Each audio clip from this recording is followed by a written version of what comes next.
Son nom rappelle un lointain souvenir dans les livres d'histoire.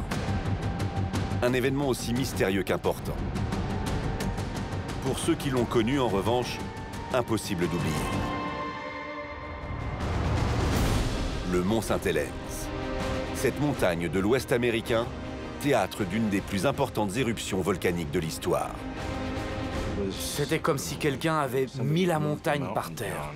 On aurait dit un paysage préhistorique. Si un ptérodactyle était apparu, je n'aurais pas été surpris. Que s'est-il passé ce jour du 18 mai 1980 pour que ce volcan, très surveillé par les scientifiques, puisse faire 57 victimes, dont certaines ne seront jamais retrouvées? Comment le géant a-t-il agi pendant des semaines, dans l'ombre de la Terre, pour que surgisse une explosion sidérante? On sait que les volcans entrent en éruption, mais on ne s'attend pas à ce qu'une montagne s'écroule d'un seul coup. Mon fils David m'a dit, « Papa, est-ce qu'on va mourir maintenant ?» Découvrez l'éruption volcanique la plus documentée de tous les temps et filmée en temps réel. Les experts les plus pointus, les personnes les plus légitimes dont la vie a basculé ce jour-là, témoignent. C'est effrayant de voir le ciel s'écrouler et toutes ces pierres tomber. On voit les arbres se casser comme des cure-dents. C'est un spectacle surréaliste, digne d'un film. Le lac est déplacé, l'eau est déplacée, donc il y a un tsunami qui se rajoute à cette éruption. On savait que ces volcans étaient sujets aux éruptions, mais on ne s'attendait pas à ce que l'un d'entre eux explose maintenant. Voici la grande éruption du mont Saint-Helens. Une catastrophe hors de contrôle.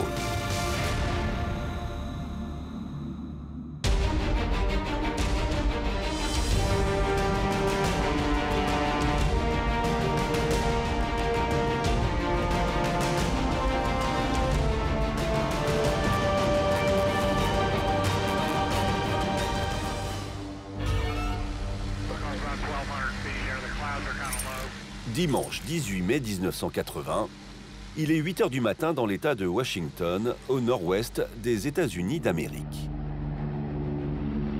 Aujourd'hui n'est pas un jour comme les autres pour la géologue Dorothy Stoffel. La scientifique, accompagnée de son mari Keith, a le privilège de survoler un volcan fraîchement sorti d'une phase éruptive. Cela fait 22 jours qu'il crachait ses fumées noires et menaçait d'exploser. Depuis, sa colère est retombée. Le moment est propice à l'observation.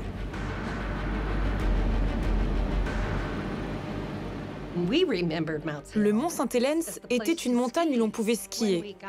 Mais quand nous sommes arrivés au-dessus, elle était noire, recouverte de cendres.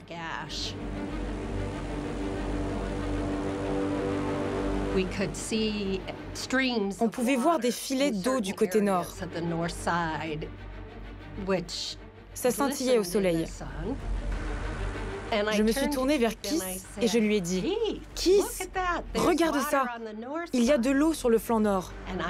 Ça veut dire que la chaleur est en train de remonter à la surface. »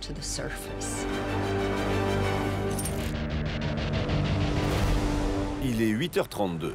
À 150 mètres du sommet, la géologue capture l'instant avec son appareil photo. Des clichés exceptionnels au regard des événements qui vont suivre.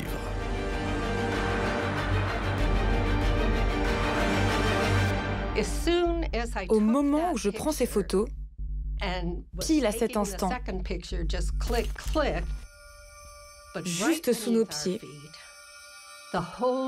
toute la moitié nord de la montagne se liquéfie quasiment.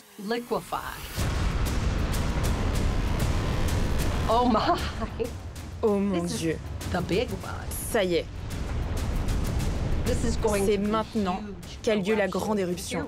Et nous voilà juste au-dessus du volcan.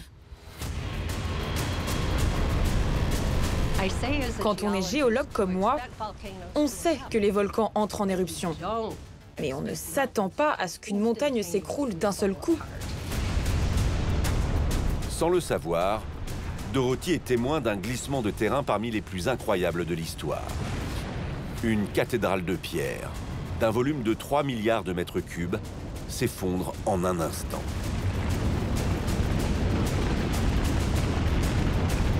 La Terre n'est pas la seule impactée. L'air ambiant est lui aussi sujet à un gigantesque déplacement.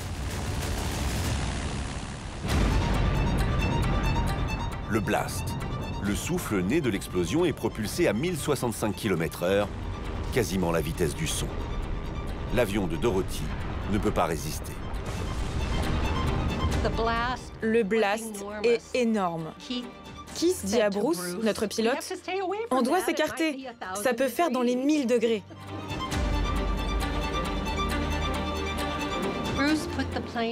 Bruce pique alors vers le sol pour gagner de la vitesse et nous dégager au plus vite. Mais notre petit avion ne peut aller au mieux qu'à 300 km/h. Le blast, lui, avance à près de 1000 km/h. C'est comme voir la Terre arriver comme ça. À ce moment-là, je me dis que Bruce nous entraîne droit au crash.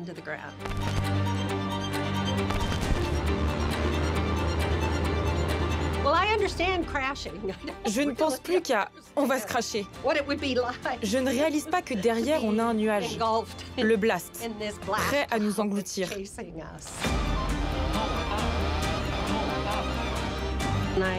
Et je me dis, on ne va pas survivre.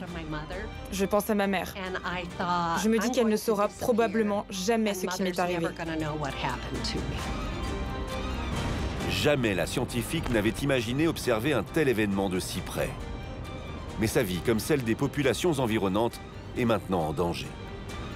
Le temps est compté avant que le monstre fasse ses premières victimes et engloutisse une région tout entière qui, jusque-là, ressemblait à un paradis.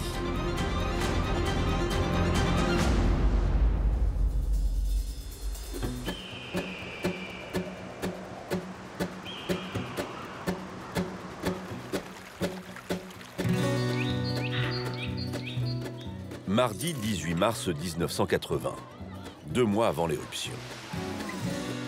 La terre de ce volcan est celle du Grand Ouest et de la vie sauvage. Une terre où vivent paisiblement 4 millions de personnes, dont 500 000 dans la ville de Seattle. Le nord-ouest américain est l'un des plus beaux endroits du monde. Vous avez les montagnes, vous avez la terre, vous avez l'eau, vous avez l'océan. Ces montagnes, elles vous invitent à les gravir. C'est d'une beauté époustouflante. La vie sauvage y est étonnante. Il y a beaucoup de sapins, beaucoup d'arbres de 15 à 20 mètres de haut. Le mot le plus approprié serait « immaculé », parce que ce décor paraît intact. La richesse de cette terre est aussi due à la présence de montagnes fertiles. 7 des 452 volcans de la ceinture de feu du Pacifique sont là, au cœur de la région, dans ce qui est appelé la chaîne montagneuse des Cascades. Ils font la fierté des populations locales, car non seulement ces volcans sont devenus de belles et majestueuses montagnes avec le temps, mais en plus, ils ne sont pas complètement éteints, ce qui les rend particulièrement attractifs. On considère ces volcans actifs.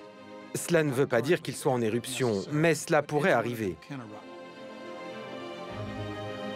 Le danger existe, mais à l'échelle d'une vie humaine, cela n'arrive que très rarement.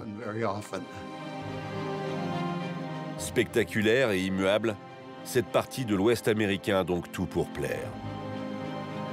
Elle va pourtant bientôt montrer un tout autre visage.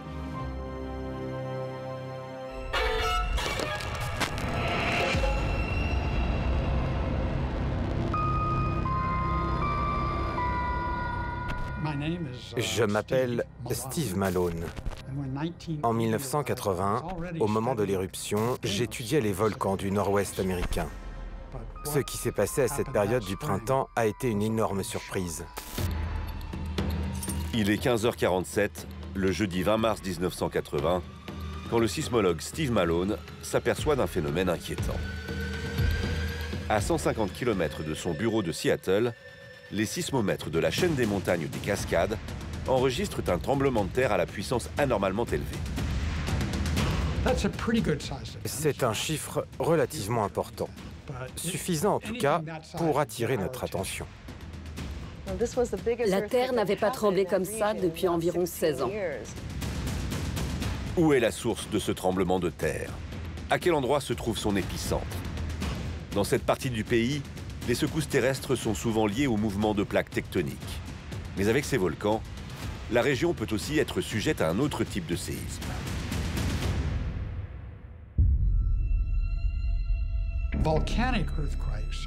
Les séismes volcaniques sont le résultat de mouvements dus au déplacement du magma,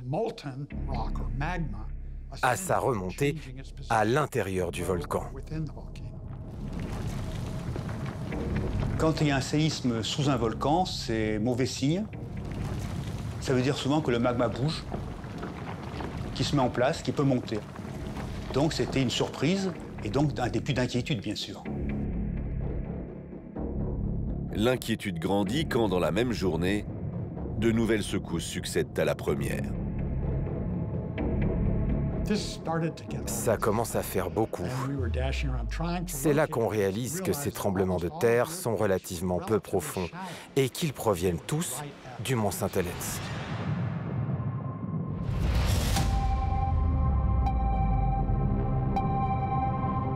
Au questionnement se mêle la crainte d'assister aux prémices d'une catastrophe.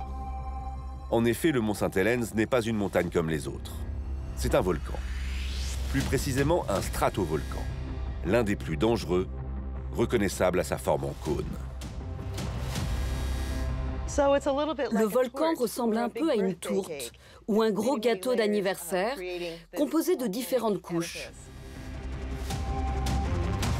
Avec ses 3000 mètres de haut et ses neiges éternelles, le mont Saint-Helens est aussi appelé le mont Fuji d'Amérique. Mais la comparaison s'arrête là. Le mont Saint-Helens est en effet bien plus jeune et actif que le volcan japonais, vieux de 100 000 ans. Ce que l'on voit actuellement du mont Saint-Helens a environ 4000 ans. La partie visible est donc plus récente que les pyramides d'Égypte. Le mont Saint-Hélène est un volcan relativement jeune et plus petit que les autres. Mais il a une longue histoire d'éruptions fréquentes, parfois explosives. Il est un peu spécial au sein de la chaîne des Cascades. Un volcan particulier dont les documents d'histoire datent la dernière grande éruption au 17 avril 1857. Comme dans la plupart des cas, de nombreux séismes l'avaient précédé. Les scientifiques craignent donc que le mont Saint-Helens montre une nouvelle fois les signes d'une future explosion. Ils n'imaginent pas combien cette dernière sera importante.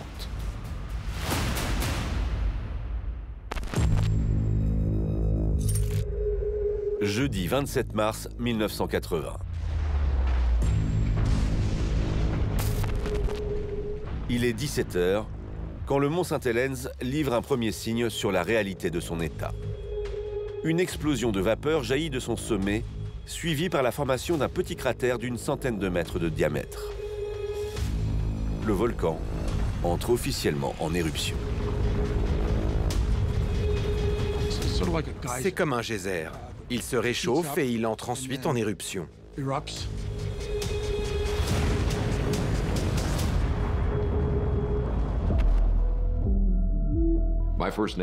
Je m'appelle Jeff Renner. À l'époque, j'étais journaliste scientifique pour une chaîne de télévision spécialisée dans l'environnement et la géophysique.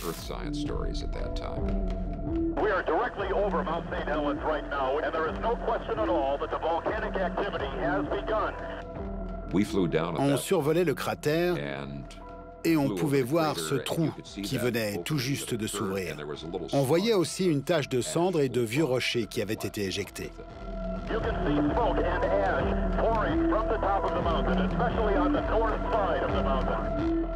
On sentait que quelque chose se préparait.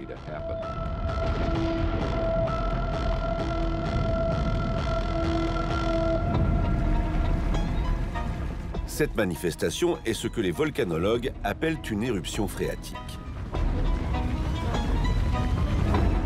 Dans sa rencontre avec une nappe d'eau souterraine, le magma a produit une importante quantité de vapeur et fait monter la pression à l'intérieur du volcan jusqu'au point critique de la rupture.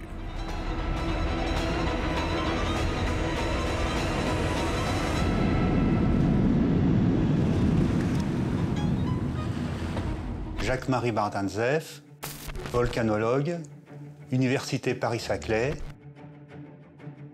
Le volcan est gorgé d'eau, et donc le magma est profond, mais le magma est à 1000 degrés, donc les ondes de chaleur montent, et la température de 100 degrés est vite atteinte au niveau de l'eau, et ça suffit pour vaporiser de l'eau.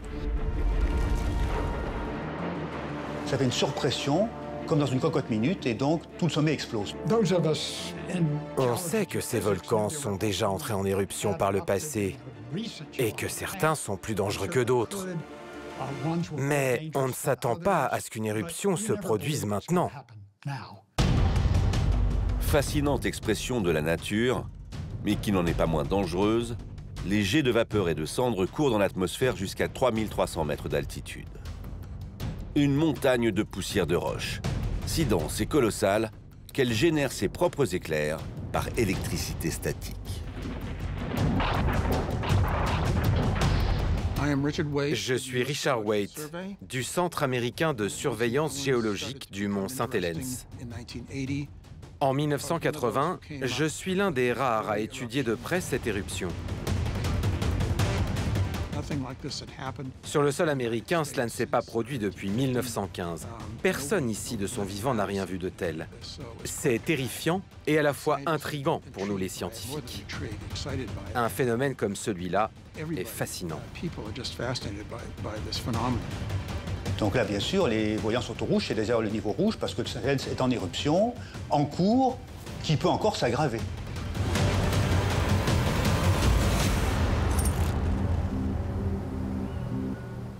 Mardi 8 avril 1980, cela fait maintenant 12 jours que la première éruption a eu lieu. 12 jours que le cratère grandit. La taille de son diamètre a presque triplé, passant de 100 à 260 mètres. Malgré l'interdiction formelle d'approcher le volcan à moins de 20 km, les curieux affluent de tout le pays observer la bête de près. Aucun ne réalise à quel point la situation est dangereuse. Tout le monde voulait assister à l'éruption. C'était comme une attraction touristique. Des t-shirts avaient été mis en vente avec écrit dessus un peu ironiquement « Le mont Saint-Helens, c'est 3 fois rien ».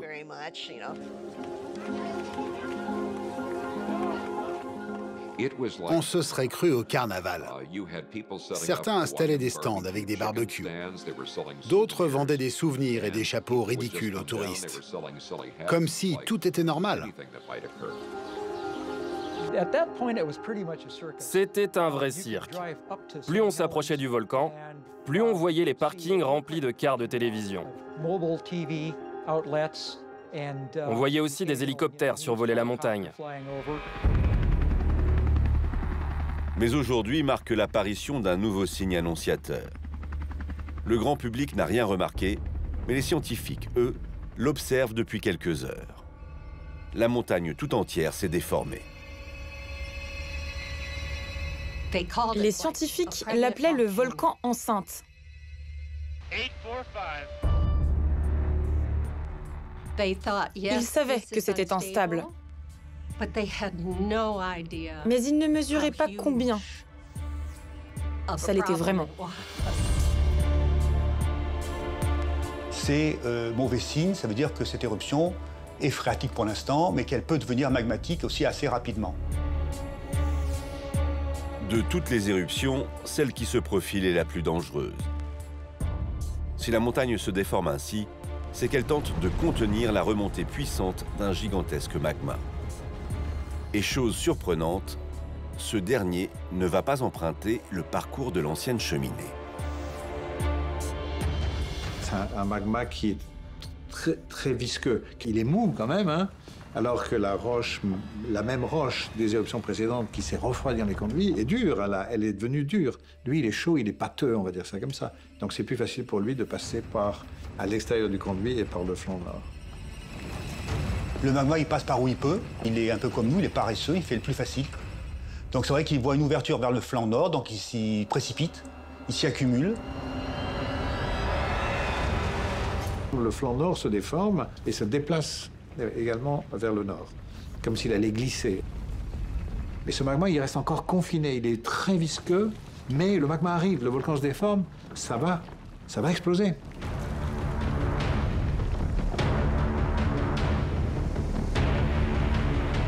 Impossible de voir à l'œil nu à quel point l'état du volcan est alarmant. Malgré les messages de prévention, le mont Saint-Helens continue d'attirer les foules. Le paradoxe entre le calme en surface et ce qui se trame en réalité sous terre fait même l'objet d'un débat à la télévision. Il oppose les scientifiques à qui l'on demande des prévisions. À l'heure actuelle, nous ne savons pas comment le volcan va se comporter. Aux sceptiques qui savent déjà que rien ne va arriver. Je ne vois vraiment pas comment le volcan pourrait venir frapper le lac Spirit. La polémique était nourrie par des personnes qui disaient que les scientifiques ne savaient tout simplement pas de quoi ils parlaient. À l'époque, Jeff Renner est un jeune journaliste de 27 ans. Envoyé sur place pour couvrir l'événement, il assiste alors à une scène surréaliste. On se préparait à prendre l'antenne quand une voiture a débarqué. À bord, il y avait deux hommes, l'air éméché. Ils nous ont dit « Vous voulez une éruption ? On va vous en faire une d'éruption. » Puis ils ont commencé à prendre des pierres au sol et à les jeter en nous disant « Voilà l'éruption à laquelle il faut vous attendre. »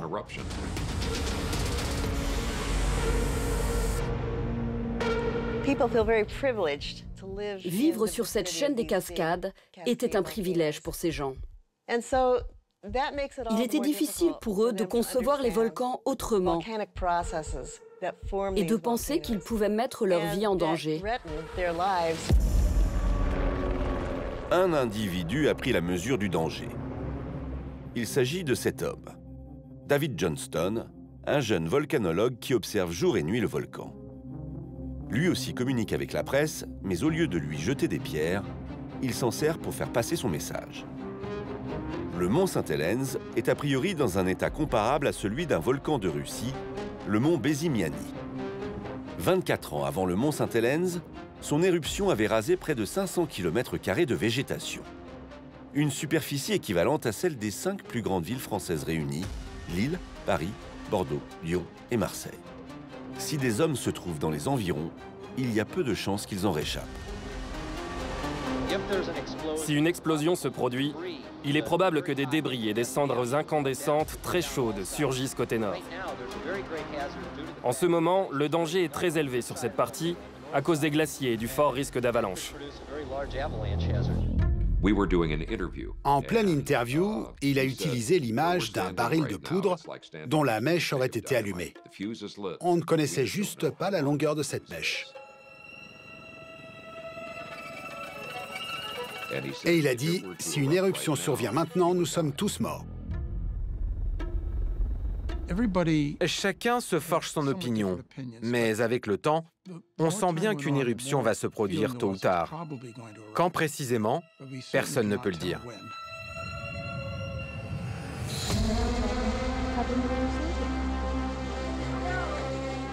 Voilà une douzaine de jours que cette question anime la société américaine.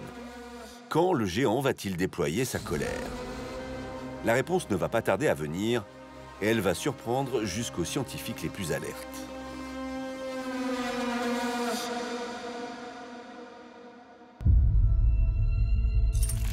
Samedi 17 mai 1980. Cela fait un mois maintenant que le gonflement de la montagne est apparu. Bien qu'il inquiète encore les scientifiques, son développement est presque réduit au point mort. Les contestataires à la thèse de l'explosion magmatique semblent avoir eu raison. L'activité sismique a diminué en magnitude. Il n'y a plus d'éruption phréatique au bout d'un certain moment. La population se dit pourquoi on ne peut pas rentrer chez nous? Peut-être que c'est fini, que ça va s'arrêter. Ou peut-être au contraire qu'une fissure va permettre au magma d'être expulsé hors du volcan, un peu comme une bouteille de champagne, et créer une situation très explosive. Sur ordre du gouverneur de l'État, la zone d'exclusion est provisoirement levée. Chacun peut donc aller et venir librement aux abords du mont Saint-Helens, dans une crédulité totale, comme le prouvent les personnes interrogées ce jour-là. Ça ne vous dérange pas de travailler au pied du mont Saint-Helens? Non, pas du tout. Il n'y a pas de quoi avoir peur. On a plus de chances de se prendre un arbre sur la tête que de voir la montagne exploser. Jusqu'à preuve du contraire, c'est une blague. Et ça peut durer un siècle comme ça. Se méfier de l'eau qui dort. Les scientifiques, comme la volcanologue Caroline Drieger, ne le savent que trop bien. Ce 17 mai 1980, elle étudie les glaciers du volcan avec une amie. Elle croise alors la route du jeune volcanologue David Johnston. Un moment qui restera gravé pour toujours dans sa mémoire. Car à partir de maintenant, les heures sont comptées avant que survienne la grande explosion. David nous a dit, « Vous savez, je ne pense pas que nous soyons dans un endroit sûr. » Puis il ajoute, « Vous voyez ce gonflement-là? Ça pourrait s'effondrer à tout moment. Et si cela s'effondre, ça ira droit sur nous. Donc évitons de faire prendre des risques à trop de monde. » David Johnston a changé notre destin. Il nous a sauvé la vie. Mais le grand public continue d'affluer sur place. Je m'appelle Venus Dergan. J'avais 20 ans à l'époque de l'éruption du mont Saint-Helens. Venus Dergan est venue camper avec son petit ami Roald le long de la rivière Toutle, à 45 km du volcan.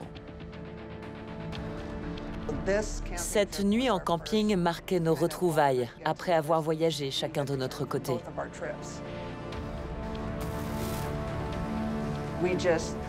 Tout notre matériel était chargé dans la voiture.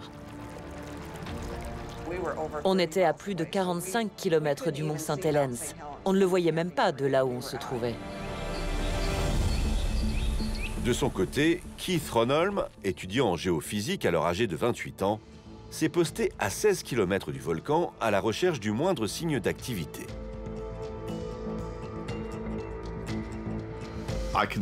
Je peux voir le mont Saint-Helens à l'horizon. Je vois qu'il n'y a pas d'activité, pas de vapeur, pas de panache au-dessus du sommet. Donc, je passe l'après-midi, tranquille, à lire et à boire des bières adossées à ma voiture. Et puis, après cette belle journée, je vais me coucher.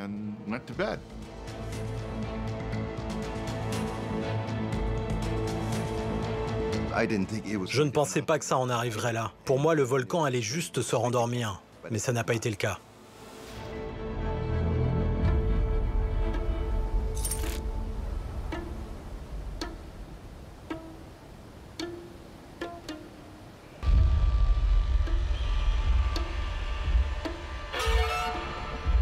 Seulement voilà, quelques heures plus tard, au petit matin du dimanche 18 mai 1980, l'explosion tant redoutée par les scientifiques est sur le point de se produire. Le jeune géologue David Johnston, qui surveille l'évolution du gonflement, sera la toute première victime. Il dit aux collègues, bon bah, il n'y a rien qui bouge, il n'y a rien qui a changé par rapport à hier ou avant-hier, en gros, ça continue, mais bon, rien de notable.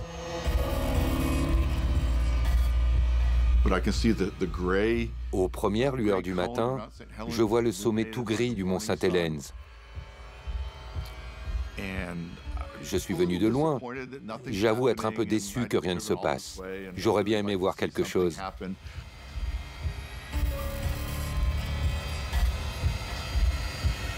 On ne s'attend à rien de plus cette journée. Et à 8h32, heure du Pacifique,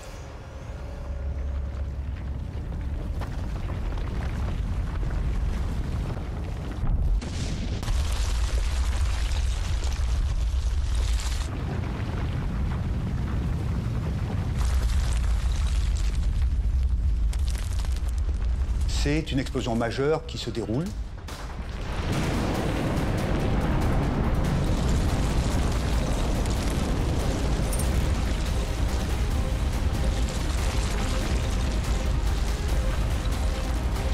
Il est précisément 8h32 et 30 secondes ce dimanche 18 mai 1980, quand le mont Saint-Helens, après 3 mois de signaux précurseurs, laisse éclater sa colère. Une éruption magmatique majeure comme les scientifiques l'avaient craint. Sa puissance de 15 mégatonnes, comparable à celle de 27 000 bombes nucléaires comme celle d'Hiroshima, est cataclysmique.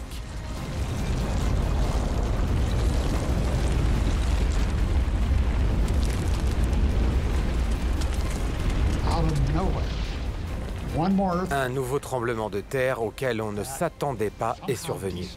Ça a créé une déstabilisation. Le flanc nord s'est mis à glisser et c'est ce qui a entraîné la grande éruption. En pressurisant la roche, le magma a trouvé sa voie de sortie et fait exploser le gaz qu'il contenait.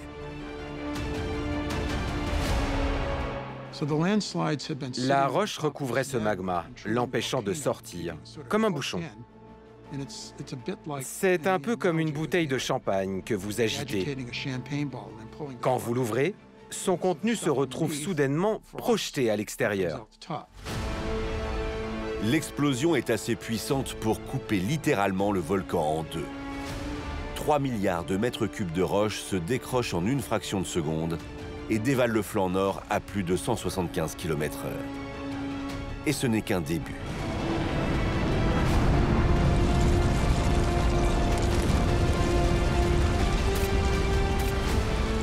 L'avalanche libère le magma et le fait exploser.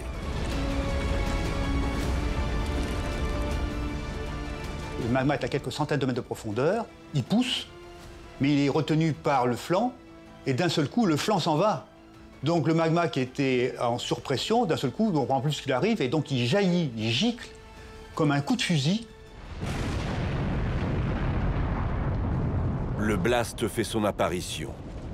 Un nuage de gaz, de cendres, de roches et de magma pulvérisés. Ce blast, il est tellement violent qu'il n'a pas un énorme volume, mais une énorme énergie. Tout ça, c'est brûlant, ça va très vite, ça va très loin, ça fait 500 degrés, 600 degrés. Le blast est aussi d'une effrayante rapidité. Comme le montrent ces images, sa vitesse de 1065 km/h devance largement le glissement de terrain encore à l'œuvre. La conjonction des deux phénomènes crée alors un souffle si puissant qu'il transforme le lac Spirit, situé à 6 km au nord-ouest du volcan, en une vague de 180 mètres de haut. Ça éjecte l'eau du lac et la projette en l'air. Le lac a 2 bras. L'eau s'y engouffre et crée une vague qui grossit à mesure que les bras rétrécissent. Le lac est déplacé, l'eau est déplacée, donc il y a un tsunami qui se rajoute à cette éruption.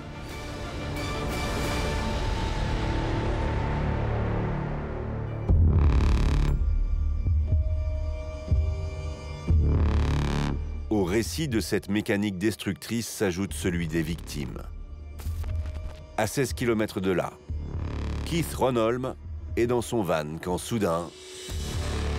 Alors que je suis en train de lire, j'entends des cris. Je jette un coup d'œil et je vois s'effondrer tout le côté nord du mont Saint-Helens. Je n'en crois pas mes yeux. Je vais enfin voir une éruption.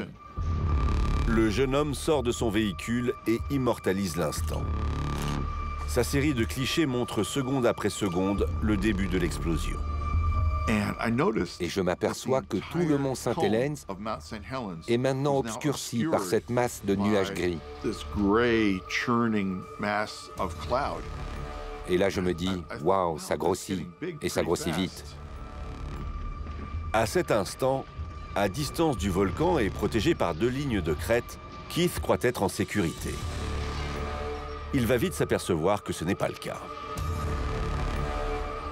Il atteint la première crête et commence à s'enrouler autour, comme une vague qui frappe une digue. Il la frappe et s'enroule tout autour.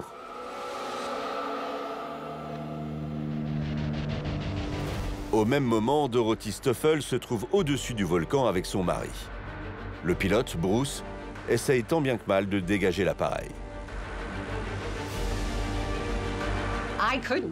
Impossible de prendre des photos. Dans une telle situation, car oui, nous étions sérieusement en danger, mon mari s'est mis à paniquer et à hurler. On ne va pas s'en sortir.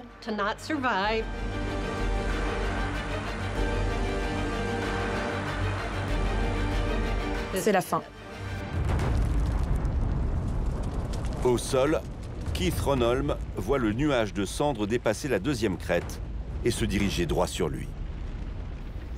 À ce moment-là, je passe de l'absence totale de peur à « Oh là là, ça vient, je ferais mieux de partir d'ici ». Je prends une dernière photo et je file en voiture. Et là, je peux voir au-dessus de moi avancer cet énorme champignon avec ce mur de nuages.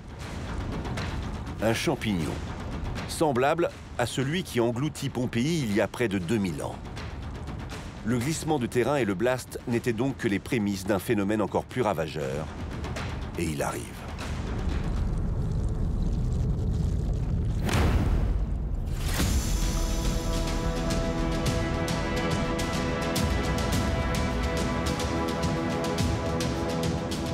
Dimanche 18 mai 1980, 8h37.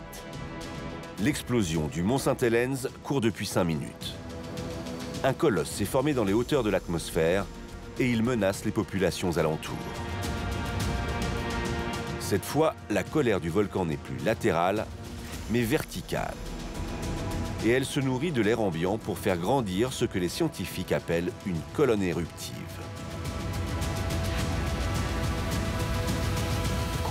L'air frais alimente ce phénomène. Il forme cette colonne géante. La colonne monte très haut. Elle s'élève jusqu'à la stratosphère. C'est énorme, c'est très rapide, vous voyez, c'est 1 km par minute. Donc très impressionnant, c'est chargé en cendres. Depuis son avion, Dorothy Stoffel observe terrifiée sa formation.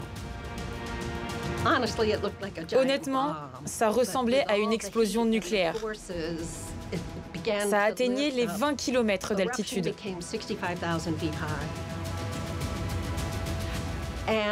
J'étais sidérée.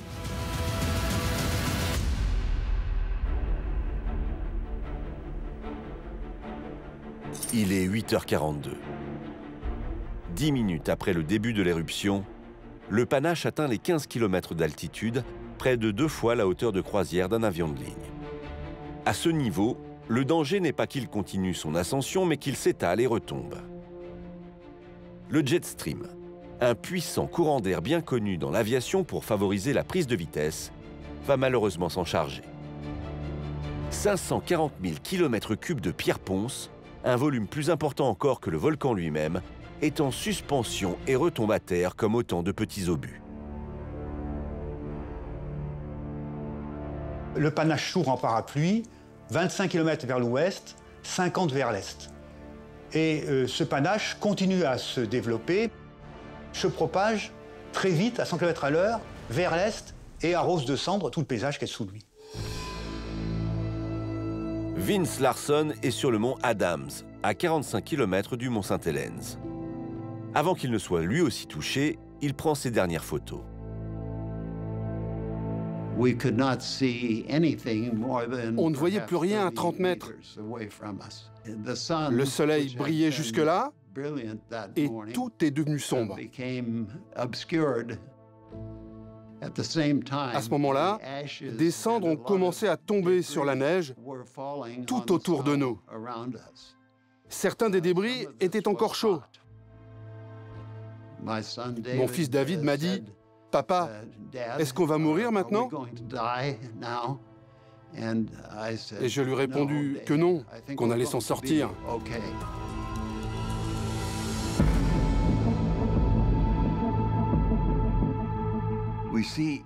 On voit la montagne disparaître complètement sous un nuage de cendres. Le ciel entier devient sombre, comme un jour d'orage. On voit des éclairs. C'est comme une pluie d'été avec de grosses gouttes. Et soudain, la neige devient marron, noire. On a tous pensé à Pompéi.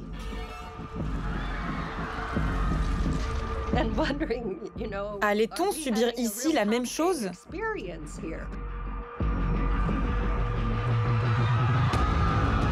Cette terrible question traverse également l'esprit de Keith Ronholm. Au volant de son pick-up, il essaye tant bien que mal d'échapper au déluge qui l'entoure. Ce qu'il vit à cet instant est digne d'un film catastrophe. C'est l'obscurité absolue. Je ne vois même pas ma main devant mon visage, tellement il fait noir. J'ai peur à nouveau. C'est effrayant de voir le ciel s'écrouler, toutes ces pierres tomber.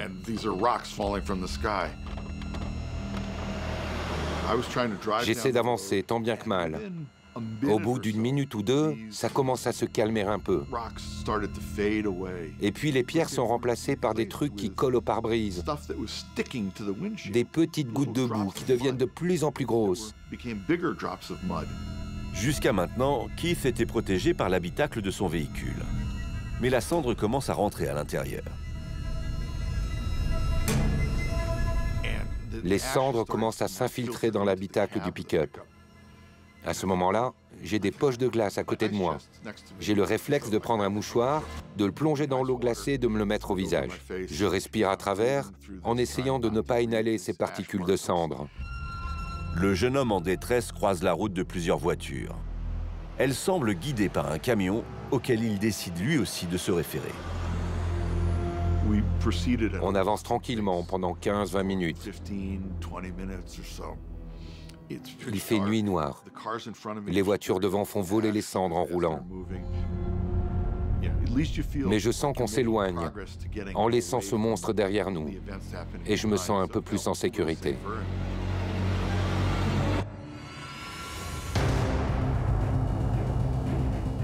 Mais à peine a-t-il le temps de se réfugier dans le sous-sol d'une église qu'une nouvelle menace se profile.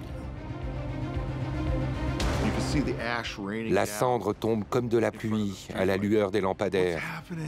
Qu'est-ce qui va nous arriver? Est-ce qu'on va être englouti par la lave?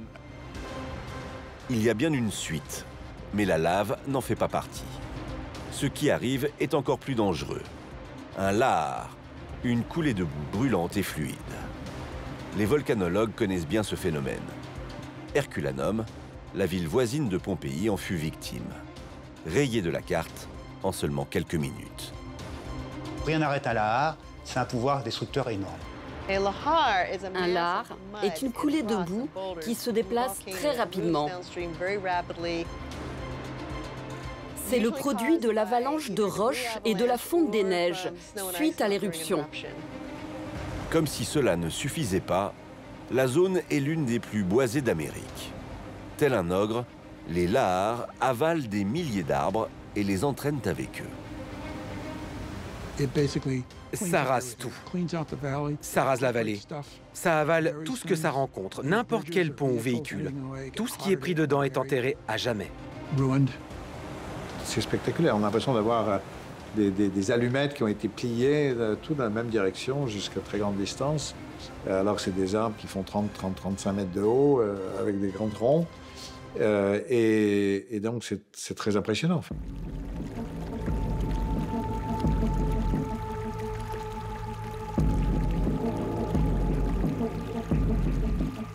Le cas de Vénus illustre parfaitement la violence de ce phénomène.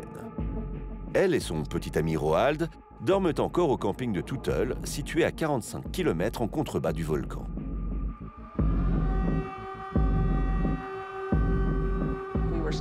On est dans notre tente lorsqu'on se fait réveiller par les sirènes d'évacuation de la ville de Toutle.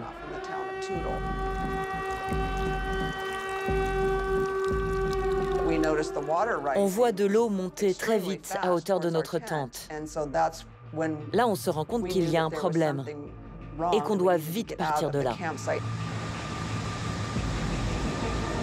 Roald met le contact, mais la voiture ne démarre pas. On lève les yeux et on voit un énorme pilier métallique foncer sur nous, suivi d'énormes troncs d'arbres et de boue qui entourent notre voiture. L'eau se déchaîne autour de nous. Il n'y a aucune échappatoire.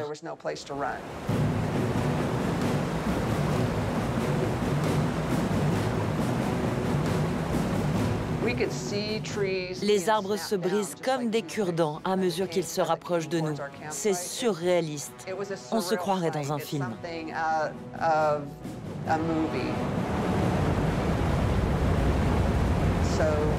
On sort de la voiture pour aller sur le toit et à ce moment-là, la voiture est soulevée. On est projeté dans le torrent,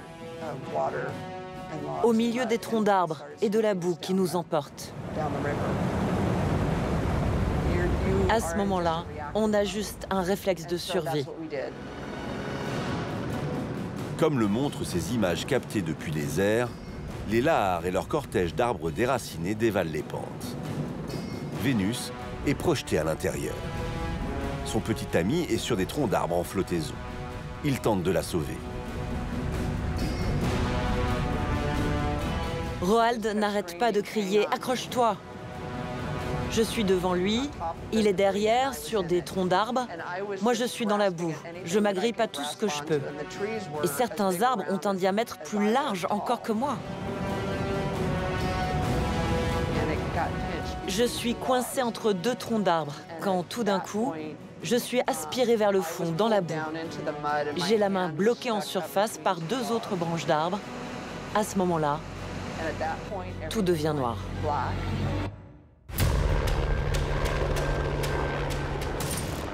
Il est 10 heures. Le journaliste Jeff Renner, accompagné de son caméraman Mark Anderson, se rendent sur place en hélicoptère. Ils sont les premiers à pénétrer le nuage volcanique.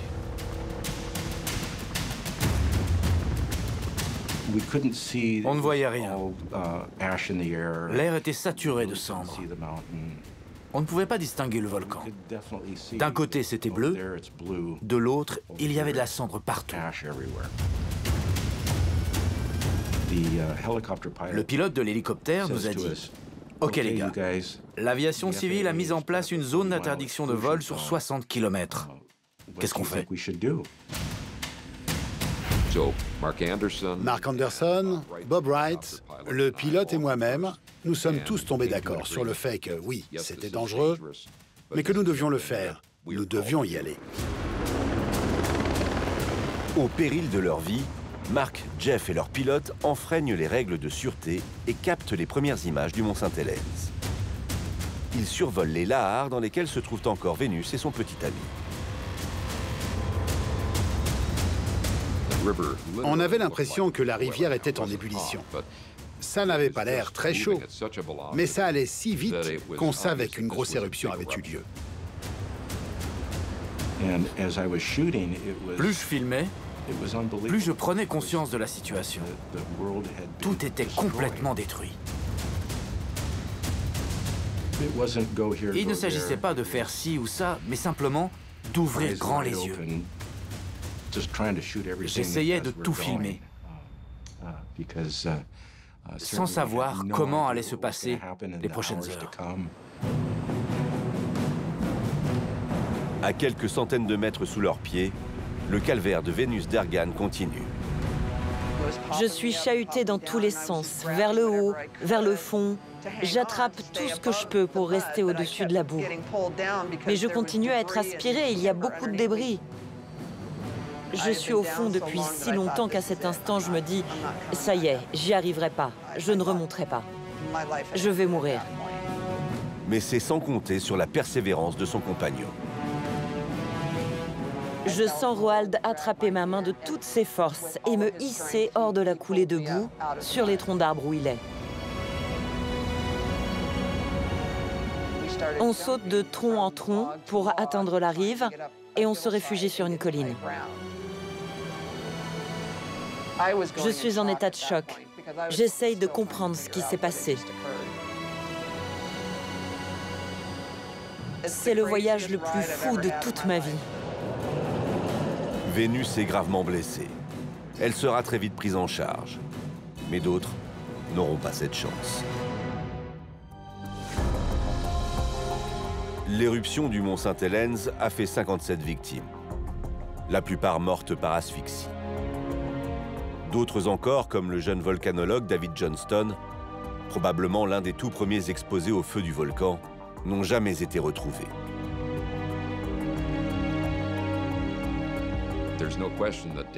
Le travail de David a permis de sauver de nombreuses vies. Grâce à lui et ses collègues, on en sait beaucoup plus sur les volcans aujourd'hui et sur ceux qui mènent à une éruption majeure. Comme ça, à l'avenir, on pourra sauver plus de vies. L'environnement, lui, n'a pas été épargné. Les chiffres donnent le tournis. 500 km² de forêt, 10 fois la ville de Lyon. 300 km de route et 47 ponts ont été détruits. Le mont Saint-Helens et ses alentours paradisiaques d'antan sont méconnaissables. Il n'y avait plus aucun signe de vie. On aurait dit un paysage préhistorique. Si un ptérodactyle ou un autre dinosaure avec des ailes était sorti du cratère, je n'aurais pas été surpris. C'était comme si quelqu'un avait mis la montagne par terre. Le président de l'époque, Jimmy Carter, peine à décrire la situation. Somebody said it looked like a moonscape, but the moon looks like a golf course compared to what's up there. Effrayante par son gigantisme, remarquable pour la qualité de ses témoignages et ses nombreuses images, l'éruption du mont Saint-Helens de 1980 reste à ce jour l'une des plus marquantes de la volcanologie. Pour nous, les volcanologues, il y a un avant et un après Saint-Helens, parce que ça a été une éruption clé qui a été extrêmement bien étudiée. Ça se passe dans le pays le plus au point techniquement et scientifiquement du monde, avec des moyens énormes pour l'époque, en 1980. Aujourd'hui, la comparaison avec le mont Fuji n'a plus lieu d'être. Avec cette explosion, le mont Saint-Helens a perdu sa forme conique. Hier, l'ancien dôme donnait au volcan l'apparence d'une montagne. Depuis, un large cratère s'y est déployé, la marque indélébile de la catastrophe. C'est une telle chance de survivre à ça, sans une égratignure. Depuis ce jour du 18 mai 1980, j'appelle le reste de ma vie mon bonus. Je mesure ma chance. Quand les gens de mon entourage se plaignent de leur journée, je leur dis toujours « N'oubliez pas que vous faites partie de mon bonus ». C'est incroyable de se dire 40 ans plus tard que j'ai survécu à ça. C'est comme si ça avait été un mauvais rêve.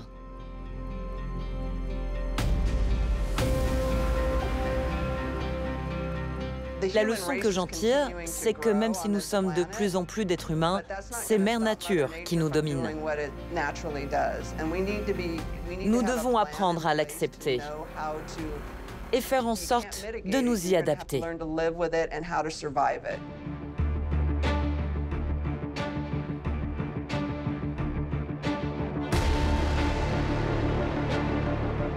Aux abords du volcan, la nature a repris ses droits. Mais le mont Saint-Helens reste encore classé comme un volcan actif. Il est surveillé en permanence. Il y aura de nouveau une éruption. Peut-on prévoir quand elle aura lieu? Non. Cela peut arriver demain, dans 10 ans ou dans une centaine d'années. On ne peut rien dire de précis. Mais le volcan entrera-t-il un jour en éruption? Oui, bien sûr. Aujourd'hui, 8 millions de personnes, 4 fois la population de Paris, vivent dans l'État de Washington. À tout moment, la terre des volcans qu'ils occupent peut radicalement changer et faire basculer la région tout entière dans une situation hors de contrôle.